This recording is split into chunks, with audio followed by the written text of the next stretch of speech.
saya Farah Syashira binti Rosli, nama panggilan Syira. Saya berumur 23 tahun, masih lagi belajar di Universiti Multimedia dalam bidang digital media. I selalu ada blog I sendiri, ada ramai juga followers. I ada band sendiri, but band kita orang macam agak slow sikit. Sekarang kita pun dalam proses nak siapkan lagu kita orang, nak recording apa Male and female in the band?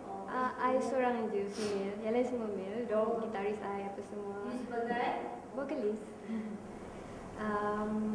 Dan part time I buat modeling juga untuk fashion magazine apa semua, tapi and when it rains on this side of town it touches everything.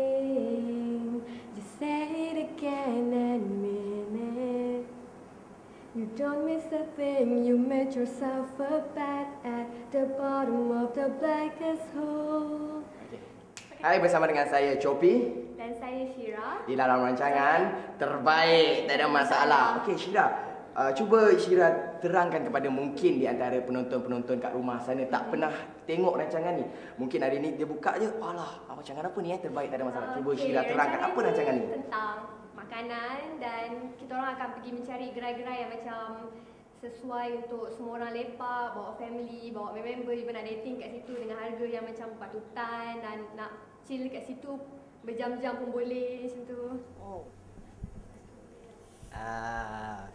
Okey, sekarang ni kita bersama dengan peserta yang kedua tadi. Baru saja habis audition. Okey, siapa nama ni? Syira, nama saya Syira. Okey, apa yang awak buat kat dalam tu? Apa yang...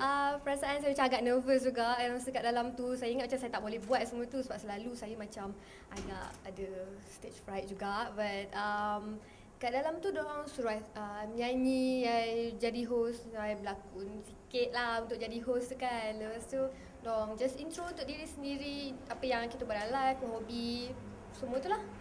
Okay, so untuk yang kat luar sana tu, siapa-siapa yang ada bakat, boleh menyanyi, boleh berlakon, nak jadi host ke, nak jadi pelakon ke, nak jadi apa sekalipun, please datang dekat Lemon 9 ni audition. Tak rugi.